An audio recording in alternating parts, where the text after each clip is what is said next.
the showdown happening on Capitol Hill today. Republican lawmakers are gearing up for a vote to repeal Obamacare. This coming as Senator John McCain returns to Washington today after being recently diagnosed with brain cancer. President Trump and Senator Rand Paul both weighed in on the upcoming vote. After 7 years of saying repeal and replace Obamacare, we have a chance to now do it. They better do it. Hopefully they'll do it. What are we going to be voting on? Last week we were told it would be the 2015 bill, which is a clean repeal. It's still a partial repeal. I wish we could repeal the whole thing, but they're going to present us with either a partial repeal or the Senate Republican leadership plan, which I think does not repeal Obamacare, but really is a pork fest full of all kinds of government programs and government spending. In fact, I think it's become the kitchen sink. They're throwing money in for anybody they think they can buy off to get on the bill. President Trump tweeted this morning saying Obamacare is torturing the American people. The Democrats have fooled the people long enough. Repeal or repeal and replace. I have pen in hand, he says. Joining us right now is the White House Director of Legislative Affairs, Marc. Marc, good to have you on the program. Thanks so much for joining us. Thanks for having me on, Maria. So what is the president doing to push the health care agenda forward? We know what happened in the House. They had to go take a bite at the apple twice. Now here we are waiting on a bill from the Senate. What can the president do? Well, Maria, we're excited for the vote today. We think this will be one more step in finally ending the Obamacare nightmare after 7 years.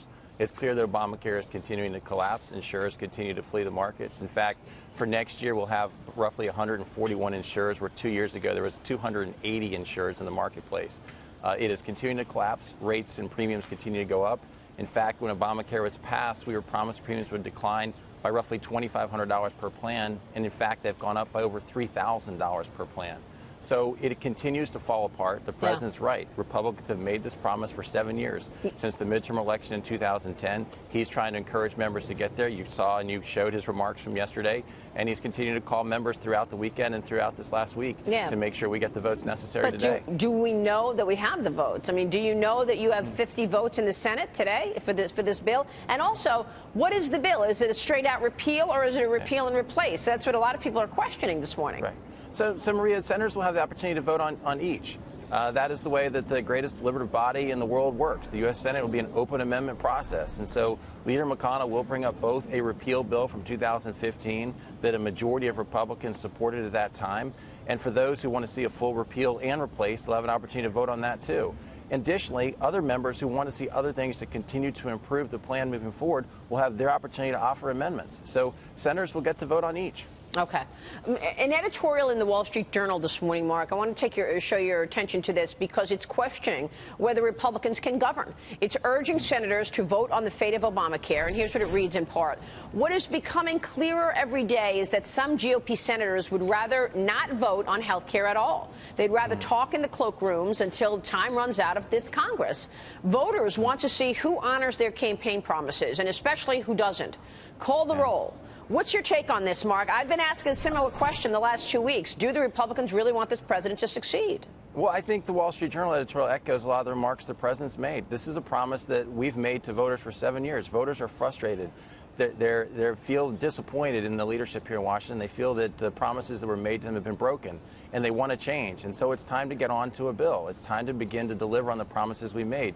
As the president said, he's been here 6 months, and he's got pen in hand ready to sign the legislation. And we're anxious to get a bill in front of him that he can sign. Today is the next step in that process, and we're excited for the vote. We think that this will be another step forward for us. Yeah. Marc, honestly, I think the American people would like to see this progress happen, and they want to see the campaign promises executed, like the president's plans for health care and his plans for tax reform.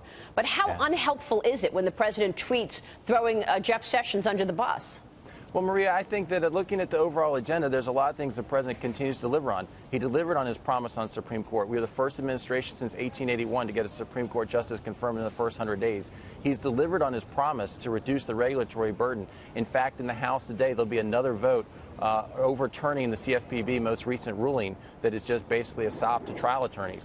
The president has reduced the regulatory burden. I think as you talk about what the market's doing, in many cases it's a reaction to seeing the economy finally say, do no more harm. What happened over the last 8 years was we wake up each day with a new regulatory affront on their business. And this administration, this president promised he would repeal that, and he's pulling it back piece by piece by piece. He's trying to do the best that he can to destruct and pull back the regulatory state in Washington. We're looking for Congress's cooperation, and one big part of that is Obamacare. The regulations inside Obamacare were crippling to the health insurance industry. Yeah. And we're looking to take the next step today. So we are continuing to advance on our agenda. We look forward to completing health care, and as you said, this fall we'll be advancing the tax reform and delivering on tax relief that will help get the economy growing. That's what we need to do to help return jobs to this country. No doubt about it. We're waiting on the GDP this week, and we're talking about growth of 1.5%, 2%. And most people believe tax reform moves the needle on economic growth. Let me ask you, John McCain is back today after being diagnosed with brain cancer. Is he the 50th yes? Do you know that he's the 50th yes? We are excited to have John McCain back. He's an American hero. He's certainly showing once again his courage, and we look forward to having him. But whether he's the 50th or the 51st vote, Maria, we're excited to have him back. Yeah, but I don't know that you can say that. You got Rand Paul who says no. You got Susan Collins who said no. Shelley Moore Capito. So I'm just wondering, do you know that you do? Have you seen no's turn to yes over the last 48 hours? We've seen a lot more members grow comfortable with where we are headed. A lot more members get comfortable in understanding that if we're going to actually make changes, we have to get on the bill. And so we're very encouraged at where we stand right now. We look forward to the vote this afternoon. So the vote this afternoon, Mark, then what happens? Walk us through how the legislative process takes place after you do get this vote underway tonight. So on a budget reconciliation process, Maria, it is an open amendment process, and I think you'll see what's infamously called a vote-a-rama. Democrats will have their opportunity to offer unlimited amendments, as will Republicans. And it'll be an opportunity to try to put together the best bill possible that then can be brought to the House for a conference report.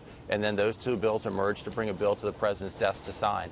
And so we have to get, in order to actually get to relief for Obamacare, we first have to get on the bill. That's the case the president's been making to the American people for several days, is to say, despite all the debate, despite all the different interests that various senators want to see, none of that can happen until you get on the bill. And then we'll have the amendment process. That's the beauty of the American democratic process. That's the beauty of the United States Senate. And so none of us can predict exactly how it's going to finish, but we first have to get there. Right. And that's what today's vote is. All right. We'll be watching the developments. Marc, good to see you. Thanks so much. Thanks for having me on, Maria. Appreciate it very much. Marc Short joining us at the White House.